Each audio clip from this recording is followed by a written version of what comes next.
Hello and one and all, and welcome back to another Blu-ray haul video.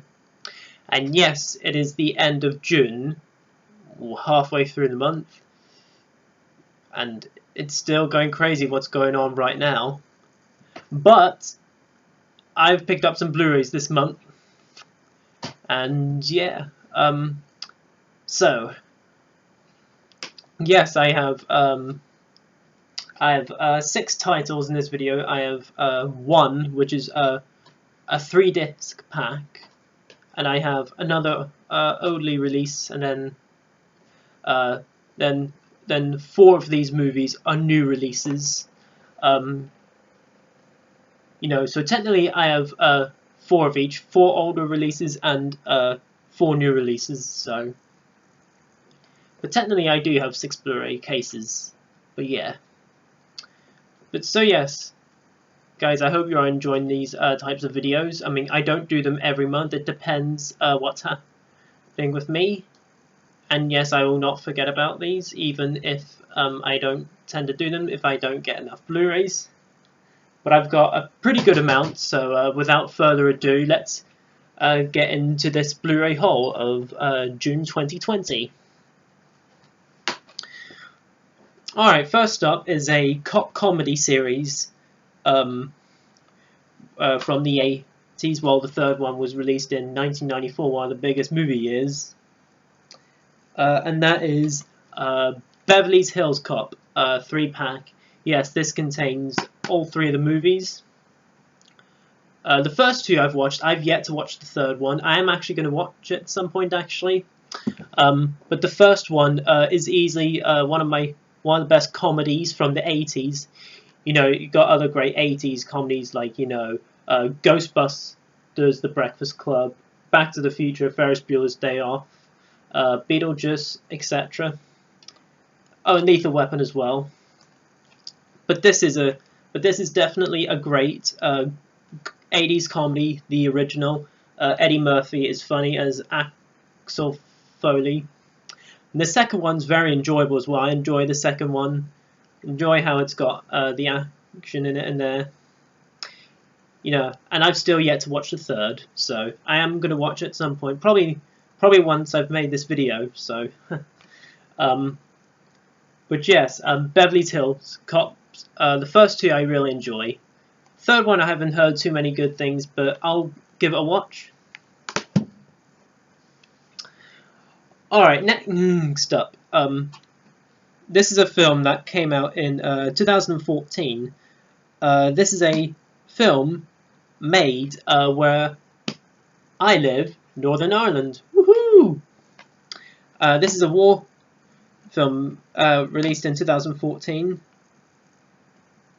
Made in Belfast, just near where I live, and that is 71. Yes, I have not seen this film. This is something I've wanted to watch in a while, because this is probably the biggest film made in Northern Ireland, I think, as far as I know. But yeah, I've still not seen this. It stars Jack O'Connor, and you also have Sean Harris from the Mission Impossible series. I really have enjoyed some great war movies, and I do want to watch more war movies. And this is something I've always wanted to watch since it's a film filmed near where I live. So yeah, it's pretty cool. And yes, 71. All right, these next 4 are all new releases. These are all new releases. One of them's a 2019 film, but a 2020 film for the UK, and then the rest of the other movies are all 2020 movies. And yes, we are continuing with war movies. This is a great war film. I cannot get enough of it. This is probably my second favourite film from last year, even though this came out in the UK 2020, but I don't care. I consider it to be movies released in their first years, but you get the idea. And that is 1917. Of course, it's not going to be as good as it looked in the cinema, but you still gotta own this movie if you like war movies, and Sam Mendes as a director, and Roger Deakins as a cinematographer. And photography I might do in film if for something, because I'm doing a media course soon. But 1917 is just an incredible war film. This is probably the second best I've seen, next to Saving Private Ryan, and I do want to watch more war movies. This is a great one. How it's from the beginning to end, one continuous take. I love this movie. Like, if you haven't seen more thoughts, check out my review. There's just a lot of great moments where how it's possible to do a one continuous take shot, where the movie would go black for a second, or you would hear a gunshot. Like, it's pretty insane what Sam Mendes and Roger Deakins have done with this movie. And the leading actors in this film, George McKay is just, especially George McKay, who is phenomenal in this film. I mean, if you've never seen this, you really should. This is a great war film, and definitely a film that will be well remembered as a cinematic experience. Alright, these next three more movies left. These are 2020 movies. So these are my first 2020 movies, my first movies of the decade in my collections. Next one up is another cop film. It's a sequel to two pretty guilty pleasure cop films, but this one might actually be better than those two movies, and that is Bad Boys for Life. Bad boys, what you gonna do when they come for you?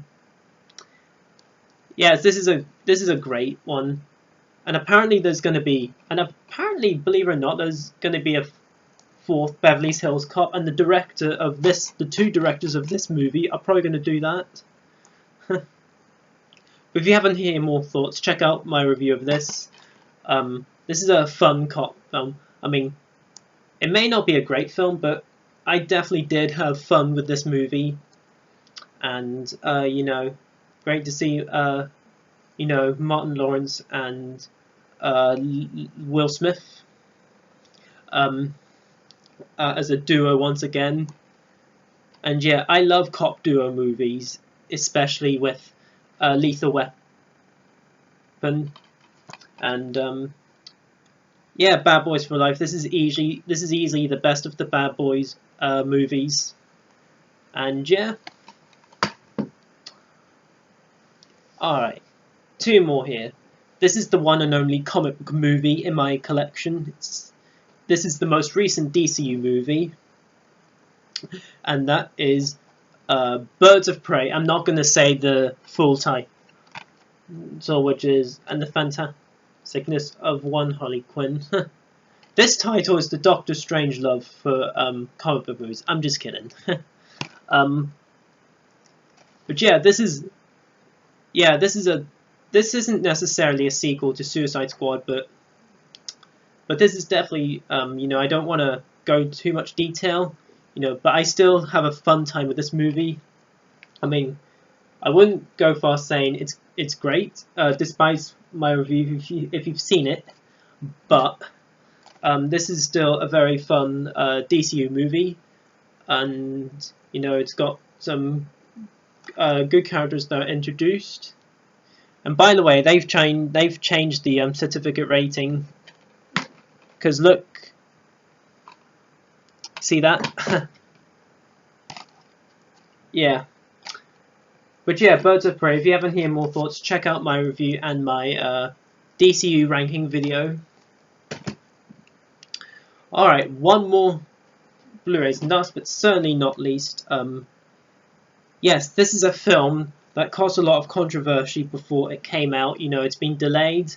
One particular character needed CGI fixed updation, and you guys know what I'm talking about. That is Sonic the Hedgehog. yes, this is something I've wanted to see live action in a while.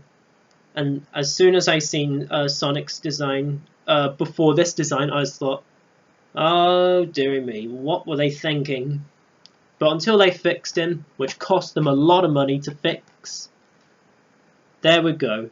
Sonic was truly Sonic in this movie. Not as much as the games, I mean, but this is definitely, this proves that James Marsden, if that's his name, if I've pronounced it right, is the modern day Sonic. And yeah, this is easily a fun ride. Sure, it's not a great movie, but I've had a fun ride with it. And I cannot wait to see some sequels because there's a sequel apparently coming for this, and yeah. But yeah, this and Detective Pikachu are definitely going to be some of the few great, the two video game adaptation movies to beat for a while, because barely anybody who can get a video game movie right. But yeah, Sonic the Hedgehog, if you want to hear more thoughts on my review, check it out. And there you go, guys. That was my Blu-ray haul for June 2020. Yes, guys, comment down below, let me know what Blu-rays did you pick up this month. If you haven't, that's understandable because of quarantine. But let me know below in the comments if you have, and let's have a great discussion in the comments. And as always, comment, like, subscribe, share the video, notify the bell before you leave. All of my social media links will be in the description below. And as always, guys, until my next video, I shall see you guys then, and peace.